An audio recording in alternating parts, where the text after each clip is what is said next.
Hello, welcome to Presume Technologies. I am Venkat. This is part 3 of SQL Server. In part 1 of this video series, we have seen how to connect to SQL Server using SQL Server Management Studio, and in part 2 we have seen how to create, alter and drop databases. In this session, we'll learn how to create tables and enforce primary and foreign key constraints between those tables. The aim of this session is basically to create these two tables, TBL person and TBL gender. Now within this TBL person table, I want to mark this ID column as the primary key column, and in TBL gender, I want this column to be marked as a primary key column. Now what is the use of primary key? A primary key basically is used to identify uniquely each record in that table. For example, in this TBL person table, if I have two Marys, how do I uniquely identify each one of them? Using this primary key column. So if there is another record for Mary, probably she will have an ID of 7. So 2 is for this Mary, 7 is for another Mary that we are going to have. Okay, so primary key is basically used to uniquely identify each record within that table. Alright, to create a table in SQL Server, we have got two options. One is graphically using SQL Server Management Studio, and the other one is basically to write a query. Now first we will see how to create a table graphically using SQL Server Management Studio. So let's flip back. So now within the databases, in the previous session we have seen how to create a sample database. So if I expand the sample database, you see there's a folder called tables folder, and if I expand that, we don't have any tables yet because we haven't created any. Now if I want to create a new table, I can right click this folder and say new table, and we want to create a TBL person table with these columns: ID, name, email and gender ID. So let's create those. So this is the table designer window.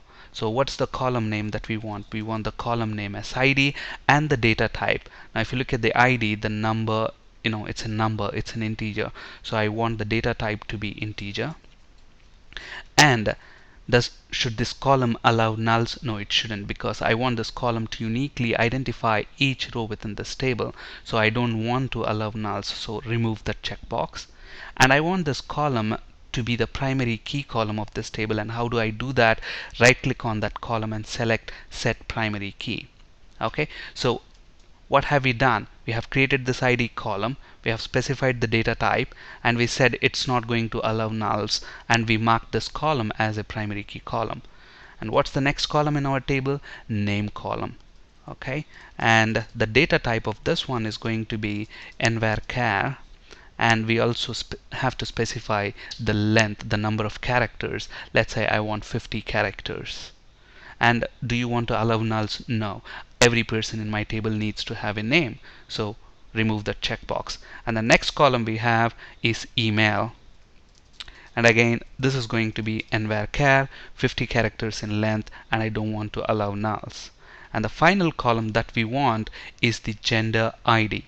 Okay, so gender ID is going to be an integer, and I can allow nulls. For example, I don't know the gender of a few people. In that case, their gender ID will be null.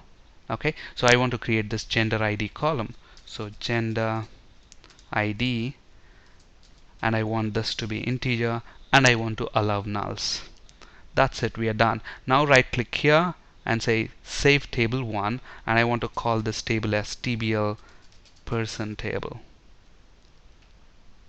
So basically what we have done now, we have used the designer and created this TBL person table. So you look at this is the TBL person table, and if you expand that, and if you expand the columns folder, you should see all the columns: ID, name, email, gender ID. And if you look at this, ID column has a key symbol next to that, indicating that this is the primary key. There is also this abbreviated form PK, primary key. It's an integer data type, and it doesn't allow nulls. On the other hand, if you look at gender ID, it's an integer column and it does allow nulls.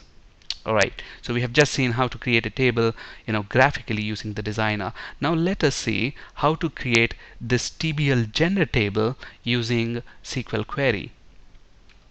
Now in the previous session, when we created a database, we used the command create database name. Now we want to create a table, so we will say create table and the name of the table. So create table. And what's the table that I want to create? TBL gender. Now this table is going to have how many columns? Two columns, ID and gender columns, and we want the ID to be integer column, and we don't want to allow nulls, and we want this column to be the primary key column of this table. So how do we do that? So I want the column as ID and the data type as integer, and I don't want to allow nulls, so not null, and I want this column to be primary key. So primary key. So that's the first column, your name of the column, data type, whether you want to allow nulls or not, and primary key.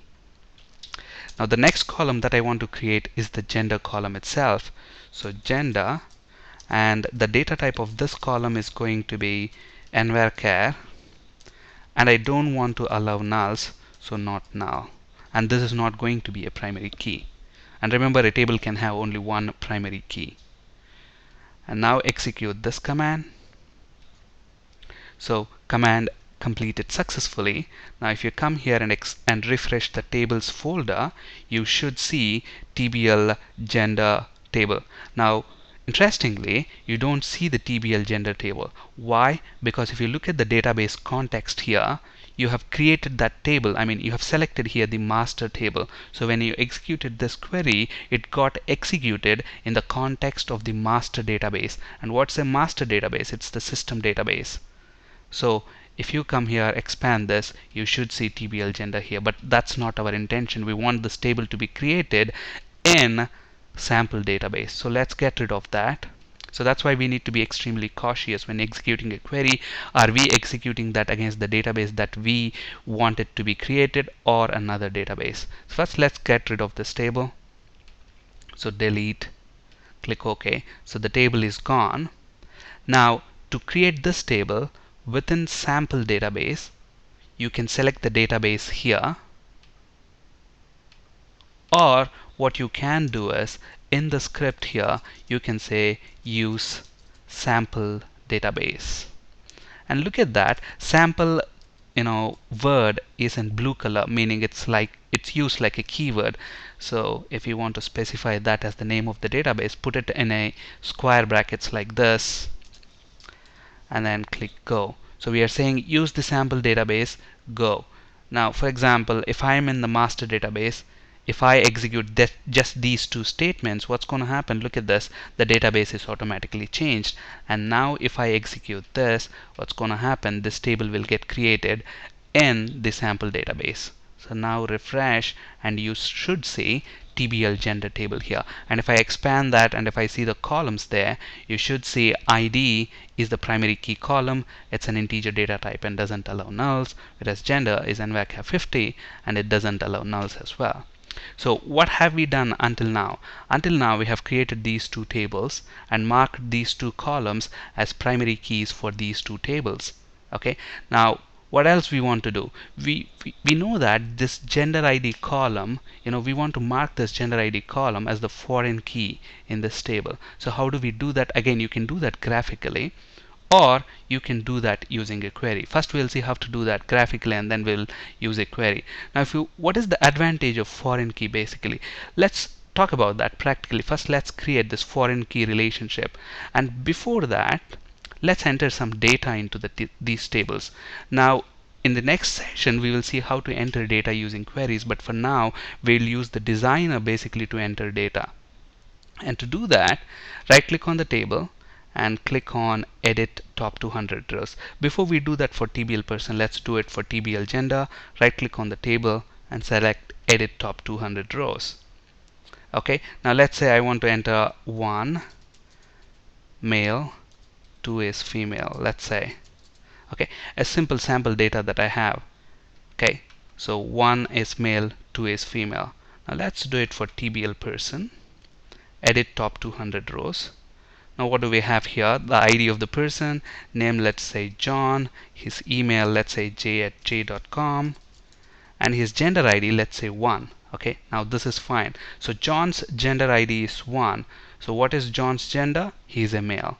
Now on the other hand, let's say I enter another person, maybe Mary, and m@m.com, but here I'm saying gender ID is 99. Okay, now look at this, that value is accepted by the SQL Server. Now if somebody asks, okay, can you tell me what is Mary's gender? Now you're looking, okay, Mary's gender ID is 99, and you go to the genders table and you don't have a 99 here. So what is Mary's gender? You don't know. Okay, so basically here the data that you have in the person table is not correct. Okay, somebody maybe by mistake they have entered this 99 and SQL Server accepted that value. So if you look at this data, the database integrity is lost. Your data is not intact. There's something wrong with this data. Okay, but on the other hand, if we have established the relationship between these two tables, the foreign key relationship, it wouldn't have allowed you to enter 99 here.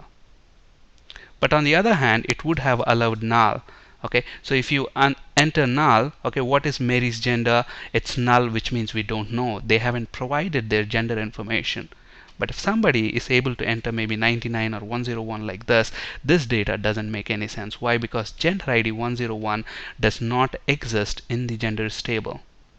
And we don't know what is Mary's gender. So the database integrity is lost. So how do we enforce the database integrity? Using this foreign key relationship, foreign key constraints. So let us see how to add a foreign key constraint. So now let's enter this as null for the time being. Let's close this table. Let's close this table as well. Okay, now what do we want to do? In TBL person table, we want to mark this column as a foreign key constraint. Okay, let's do that graphically. So here TBL person is the foreign key table. This table contains the foreign key, and this foreign key is looking up for values in TBL gender table. So this primary key, the primary key of TBL gender is acting as a foreign key in TBL person table. So primary key table is TBL gender and foreign key table is TBL person. And in TBL person, gender ID column looks up its values in TBL gender table in this ID column. Okay, for example, if I want Martin's gender, okay, Martin's gender ID is 1. So you take this value, go into TBL gender, look in this column, 1 is male. Okay, so this is your primary key table, TBL gender, and your foreign key table is TBL person. Okay, now let's flip back to SQL Server Management Studio. So in the TBL person table, I want this column gender ID to be marked as a foreign key. How do I do that? Right click on the table and select design. And within the designer window of this table, this is the gender ID column that we want to mark as a foreign key. So right click on that and select relationships. So this shows up a foreign key relationships window. Click here, add. Now you should see tables and columns specification here. Click there and you should see an ellipsis button. Click that button. This is where you'll have to specify which is the primary key table, which is the foreign key table. And we know that the primary key table is the TBL gender table. In TBL gender table, I want to look up the ID column, and the foreign key table is TBL person table, and within TBL person table, gender ID is the foreign key column. So click OK. Now if you say close and save the table, what's going to happen? This gender ID will be marked as a foreign key constraint. Okay, but let's do that using a query rather than using the designer. Okay, let's not save this. Okay, if I want to create a foreign key constraint using a query rather than the designer, how do we do that? There is a general formula for that. So alter table and foreign key table. Look at this. Alter table, which table we want to alter? TBL person table. So let's write that. So alter table TBL person. That's the table we want to alter. Why? Because in this table I want to mark gender ID column as the foreign key constraint, as the foreign key column. So alter table TBL person table. And what do I want to do? I want to add a constraint. What type of constraint? Foreign key constraint. Add constraint and then give it a name. So add constraint and give it a name. What is the name of this constraint? I'm creating this foreign key constraint on this TBL person table. So on TBL person, on which column am I creating that?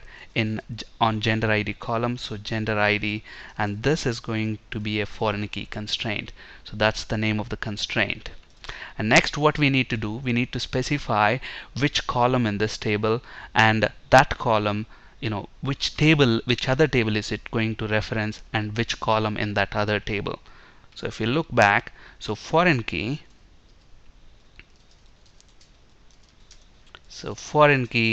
and we need to specify which column in TBL person table is going to be the foreign key. In this TBL person table, gender ID, so we specify gender ID is the column that we want to mark as a foreign key. But then if this is a foreign key, then it has to be a primary key of some other table. So which is that other table in which we have to look up the primary key column? So in our case, it's going to be the TBL gender table. So this column is going to reference TBL gender table and ID column. So references which table? TBL gender, and which column in that table? ID column. So if you look at that primary key column. Alright, so if I execute this query, what's going to happen? It's going to create a foreign key constraint with this name. So execute that. So command completed successfully. Now if I come to the TBL person table, refresh that, and if I expand the TBL person, and if I go into the keys table, look at that, there is this TBL person gender ID FK created. This constraint basically created, foreign key constraint is created. And if you right click on that, and if you say modify, you should see exactly the same thing that we have specified here. And if you come here, tables and column specifications, click the ellipsis button, you should see that the primary key table is TBL gender, and the column is ID, and the foreign key table is TBL person gender ID. So you can do that either graphically or using the designer. Now, do I have to remember this, the syntax of adding a foreign key constraint on top of my head? I would say not really, but you'll have to understand the concept. That's what is important. In your interview, nobody will ask you how to, what is the syntax for adding a foreign key constraint, but they would generally ask you, can you explain the concept of foreign key constraint and why do we use foreign key constraints?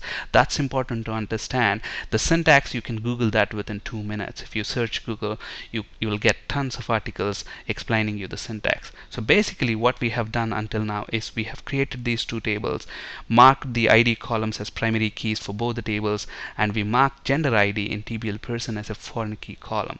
Now since we have marked this column as a foreign key column, now this column only allow values if they exist in TBL gender. Otherwise the value doesn't make sense. For example, for Rob, if I enter 99, what is Rob's gender? It doesn't make sense.